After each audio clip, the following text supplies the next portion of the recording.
Ya salam kabeh, sehat-sehat kabeh. Pokoknya jiwa kita jiwa istighfar ini sekarang. Dunia kan hanya ora penting-penting amat lah. Urip mati barang jangan ora penting. Sing penting kue oke ora karo Gusti Allah kan gitu. Maka itu tidak ada di dalam peradaban kita sekarang ini, nggak ada. Semua kan tidak semua kan ngurusin stasiun dan pasar kaget saja, tapi tidak mengurusi sangkan paran, tidak mengurusi nasib yang sebenarnya dari makhluk Tuhan kan gitu. Jadi nek soal-soal begitu saya sangat awam sebenarnya. Paling pertanyaannya kita ukur benar sekarang tingkat kehancuran yang ditimbulkan oleh corona ini sampai seberapa? Apa sampai koyo zaman Nabi Hud sehingga kemudian yang tersisa hanya sedikit orang, terus dimik-dimik meneh, sinau meneh, tani meneh, sinaah karo wirosah karo bicara sinau meneh, atau seperti Nabi Nuh tersisa hanya beberapa ratus orang terus nyebar ke dunia dan membangun kembali dari tahap atau taraf yang paling tradisional, yang paling alamiah. Kita akan sampai ke situ ataukah kita tidak sampai ke situ nanti kehancurannya dan kebutuhan untuk keseimbangan baru itu. Karena janjane nek kudune nek ndelok le pintere wong saiki, hebate pemerintah, teknologi, dokter, farmasi dan semuanya itu kudune kan tidak terlalu sukar untuk melawan corona ini kudune. Kudune kan itu kan soal wis ngerti kok corona piye, masa inkubasi ini sepiro, cara penyebarannya piye kan sudah ngerti kabeh. Antisipasi menuju keseimbangan baru tadi itu ya hanya bisa kita lakukan di kalangan maknya saja intensifnya. Ya aku iki ngenyang ben orang nganti banget le hancur kan ngono kan. Ngenyang supaya yang sabar mungkin tidak setuju karena kan kalau view saya kan view keajaiban. Keajaiban itu artinya keajaiban sesuatu yang kita belum tahu dan sesuatu yang kita tidak bisa. Tetapi kan kita sangat akrab dengan itu sehari-hari dalam kehidupan kita sejak jadi janin sampai lahir bayi sampai jadi wong gede kan kita akrab dengan yang disebut keajaiban itu. Nah, keajaiban itu gaib lah, alam gaib ya. Alam gaib itu kan sebenarnya kan bukan memedi, bukan lelembut, bukan virus, bukan. Alam gaib itu adalah segala sesuatu yang tidak kita ketahui secara tepat sehingga kita juga tidak bersikap atau mengantisipasi secara tepat juga. Jadi mungkin bagianku pancen yo mengenyang ki yo saelek-elek menungsa iki oke apike juga apa meneh wong Indonesia apik-apik kabeh. Tak hitung Allahu Akbar sedina iki ping 5 miliar sa Indonesia luwe. Ya mosok Gusti Allah ora nulungi kan gitu. Kalau soal perubahan yang akan harus terjadi kan nek prasaku kan tidak akan mendasar juga. Ya paling ya mutere ekonomi piye, mutere atine wong piye, tapi kan tidak mendasar, tidak sampai ke soal piye to janjane sangkan parane kue karo sing gawe kue suke piye, kan kita ini kan muter-muter aja. Jadi dari peradaban mau Renaissance, mau pasca Hud, pasca Lut, pasca Soleh, Nabi Su'eb, kan kita muter-muter aja manusia itu dari kekonyolan ke kemanjaan ke gumunan sak piturute kan. Kan gumunannya kan rantai ini. Gumunannya kan terus-menerus juga. Jadi kita tuh tidak berubah semuanya manusia. Yang berubah adalah dia dipaksa untuk berputar secara berbeda, untuk berdialektika secara berbeda, secara keduniaan. Tapi di wilayah-wilayah yang sejati, yang di wilayah yang memang Jawa jenenge sangkan paran gue mau, ya tidak akan ada perubahan apa-apa menurut saya. Mau Itali habis 50% penduduknya gunung jeblok, wong bujuk lanang wedok turu isih tetap jadi isih tetap ketok nganti saiki di museum di Italia sana karena gunung meledos mendadak itu tapi turute.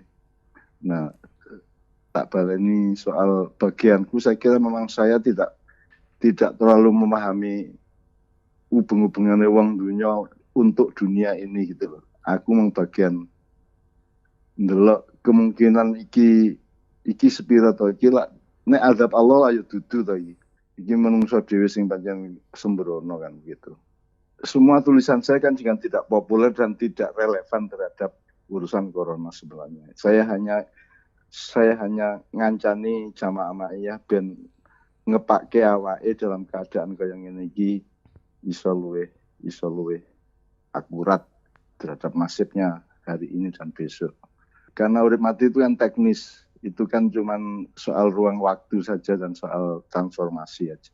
Meskipun tidak lantas kita bisa ngomong ke publik bahwa orang penting kok urip apa mati ya iso. Ya. Tapi kan ada dimensi itu, ada cara berpikir yang seperti itu.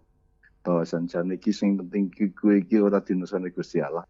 Kemudian hal-hal yang menyangkut teknis penanganan corona, menurut saya memang di situ teruji kepemimpinan bangsa kita ini kan.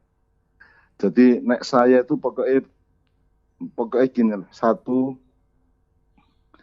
kan iki balik nang atine dhewe, balik nang nasibe dhewe, balik nang posisinya sendiri-sendiri, ya balik nang silmine dhewe. Jadi setiap orang itu sekarang selamat atau tidak kan kalau di Ma'iyah kan elaborasinya sangat luas. Apa sing kena kira selamat, sing ora kena kira selamat lah ya ora iso.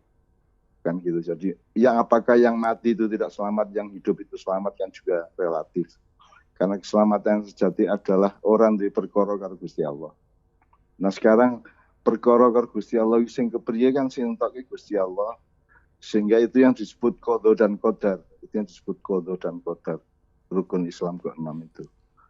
Artinya kita harus siap mental untuk menerima ketetapan Tuhan apapun saja bentuknya kan gitu.